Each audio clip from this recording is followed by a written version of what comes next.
Welcome to the Marvel Podcast for Gifted Listeners, your podcast all about Marvel's history, its characters, and everything in between.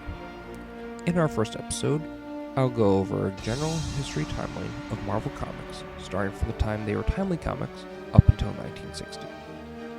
The next three episodes will continue this timeline until we reach 2024, when these episodes were written and recorded. This will be a general timeline, and future episodes are going to delve deeper into different aspects of Marvel's history, characters, and everything in between.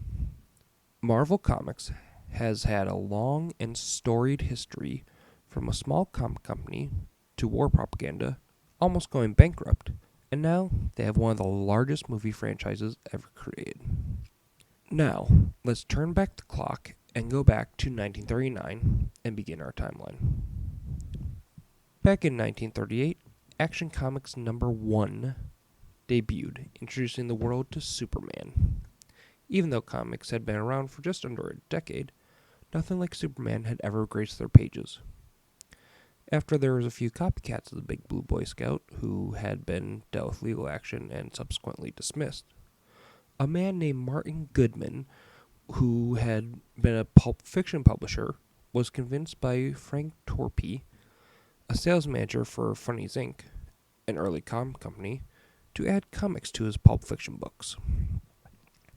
In 1939, Marvel Comics #1 was produced. Not all the comics were super in this first issue, though. In fact, most of the stories were overlooked in these books until readers reached the story of the Human Torch, an android who would burst into flames when exposed to oxygen, not a member of the Fantastic Four that we know today, and Namor the Submariner. Both of these characters would make appearances in the MCU. The Human Torch was featured in Captain America, the First Avenger, as an Easter egg at the Stark Expo, and the Submariner would appear as the antagonist in Black Panther: Wakanda Forever. The first publishing of Marvel Comics #1 printed 80,000 copies. These 80,000 issues sold out almost immediately. A second run of this book was printed, and even more copies sold just as well. This was the birth of Timely Comics. Goodman printed issue #2, renaming the comic to Marvel Mysteries, adding mystery to the name to lure in pulp fiction fans to the world of comics.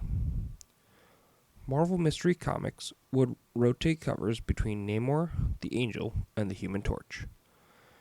The Angel was a vigilante that was inspired by the Two-Gun Kid, a Western hero who told the Angel that the age of heroes was coming, and the Angel would be one of those heroes.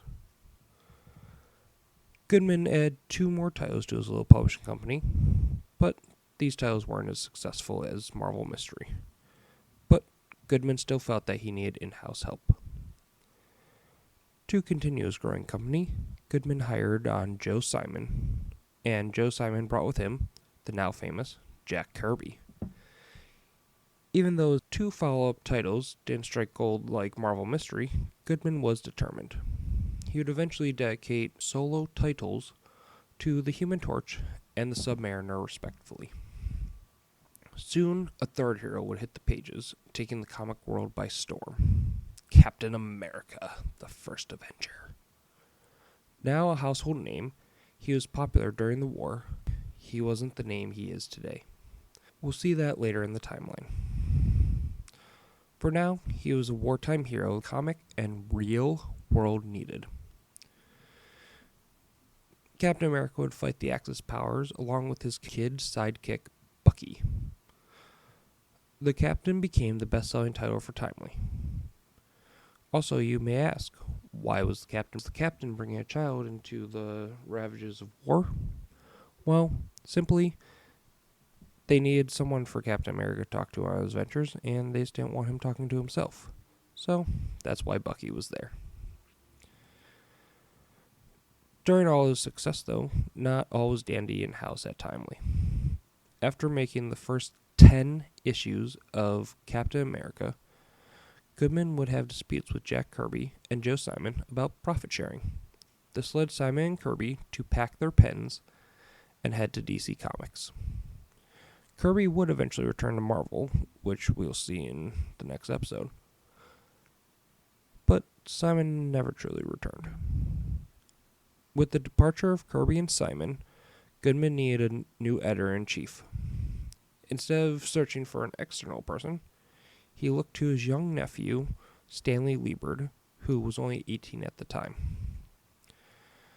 This young editor, who is now better known as Stan Lee, would use the pen name as Stan Lee because he wanted to save his real name for when he was writing quote-unquote actual books. Stan was supposed to be a temporary editor until Goodman found a permanent editor-in-chief. Well, 30 years later, Lee had never been permanently replaced. However, during the war years, Lee had been drafted in 1942, and Vince Fargo would serve as an interim editor-in-chief while Stan was overseas fighting the good fight. Lee would script stories for Timely, as well as write train films for the Army. But before Lee had been shipped off while he was still editor-in-chief, a team of heroes was created to fight the Axis powers, along with the big three of Cap, Namor, and the Torch. There was the Destroyer, the Patriot, the Whizzer, the Vision, not the Vision we know today, and Miss America. These characters never really held the same popularity as the big three, but they still helped fill out the Age of Wartime heroes. When World War II ended, the general public and servicemen who had loved the wartime comics were just no longer interested in reading stories about our wartime heroes. Because, how could small-time gangsters in New York stand up to the evil that was the Axis powers? So, beginning in 1942, funny animal comics were what was now in the public's eye, and Timely had to keep up with the times. They bought the rights to Mighty Mouse and other Paul Terry animated characters to feature in their books. And, while Stan Lee was overseas, coincidentally, his interim replacement was familiar with the funny animal genre.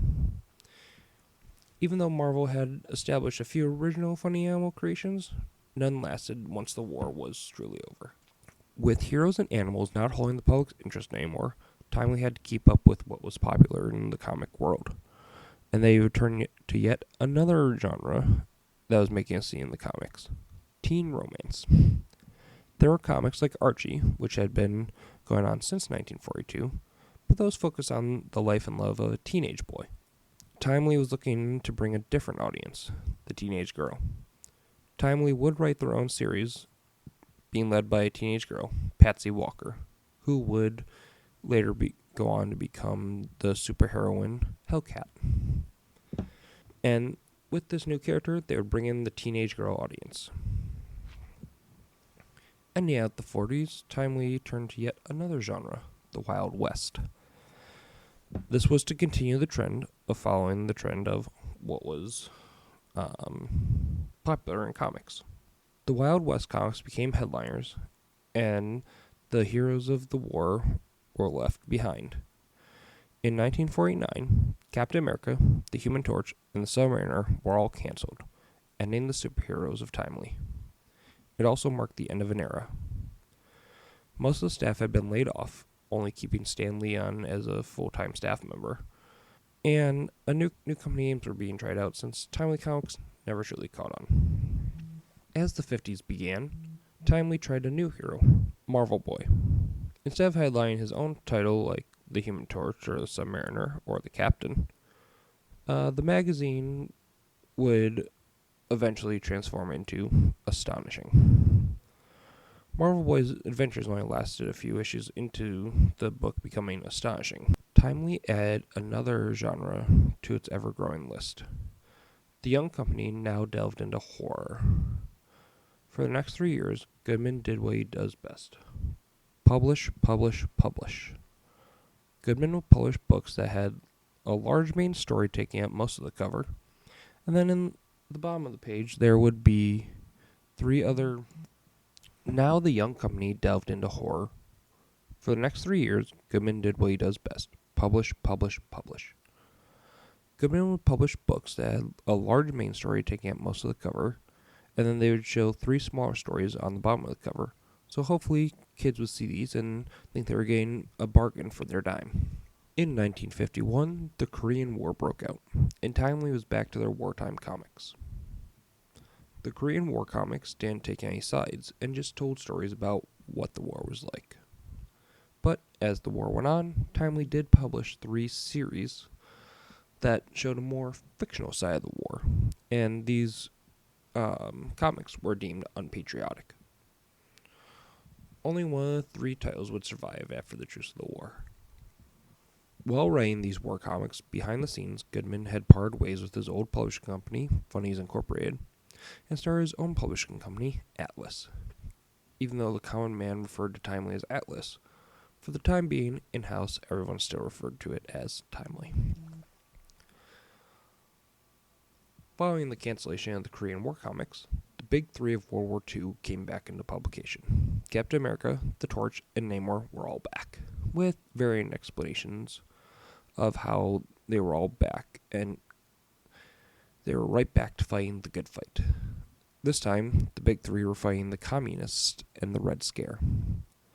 But, as history does, it repeated itself, and the big 3 saw cancellation once again. Except for the Submariner. Why was Namor saved from the cutting room floor?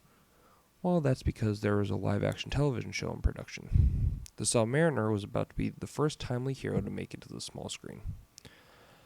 Unfortunately, negotiations fell apart, and Namor was now gone as well, thus truly ending the second coming of these heroes. If losing their big 3 heroes wasn't enough, the comic world and Timely faced a new but familiar threat: moral panic. In 1954, Dr. Frederick Wertham was working with disturbed and juvenile youth.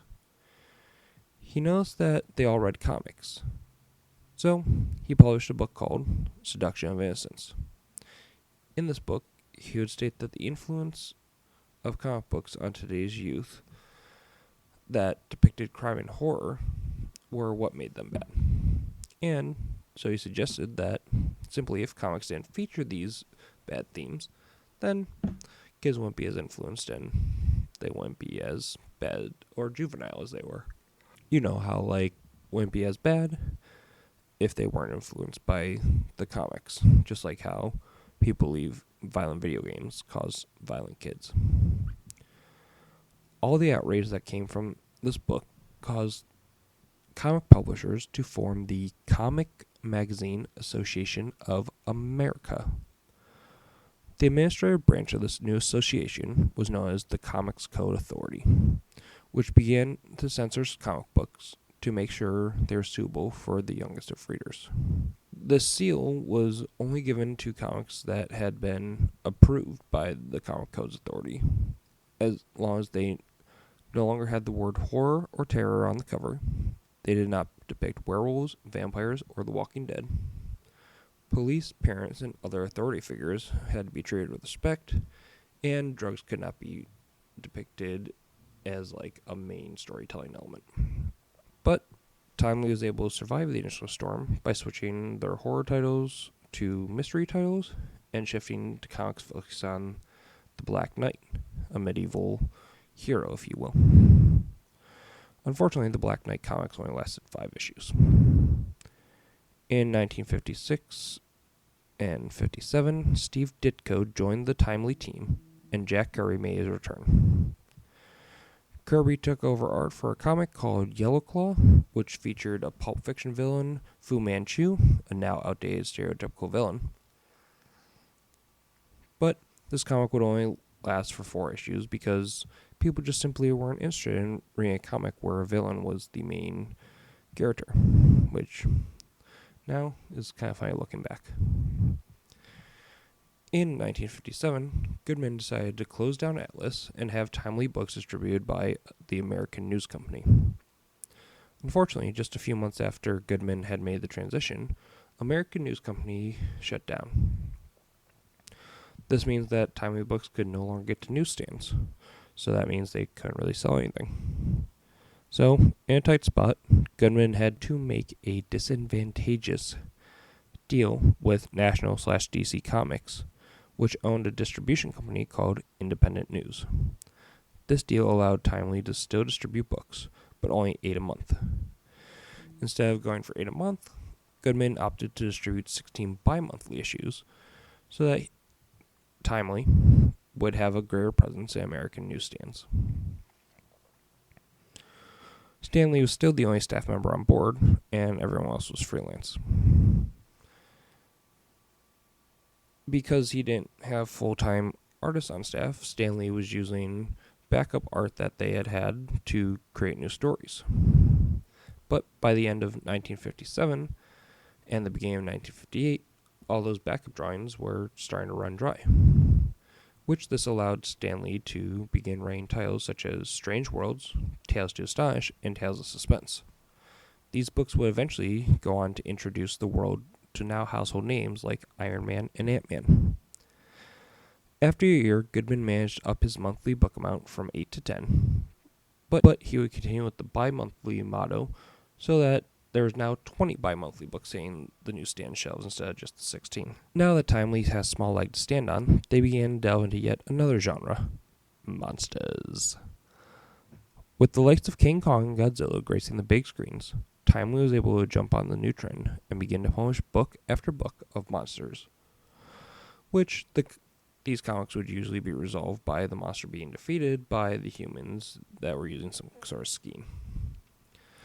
Sometimes the amount of work was just too much for Stan Lee, so he eventually gave some work to his little brother, Larry Lieber, and he would give him a skeleton script to finish off.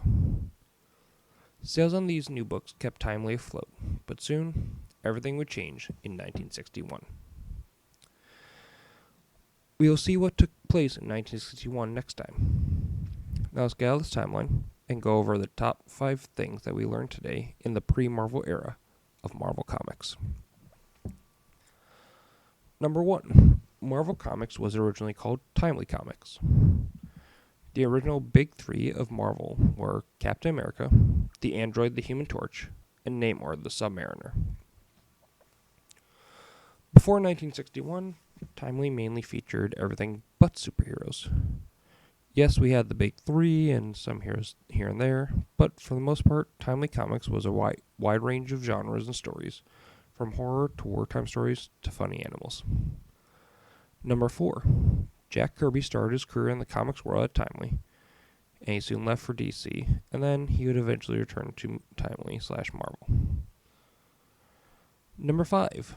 Stan Lee was the nephew of the creator of Timely Comics, Martin Goodman, and would be the editor-in-chief for 30 years. Thank you for listening to this deep dive into the Marvel timeline. Next time, we will start to explore the time of heroes in Timely and its evolution into Marvel Comics, starting with the Fantastic Four. We'll cover the timeline of Timely/Marvel from 1961 till about the mid-70s. This episode was written, recorded, and edited by myself, James Bazinski. Intro music sourced from freesound.org. Until next time, gifted listeners, thank you for listening, and Excelsior!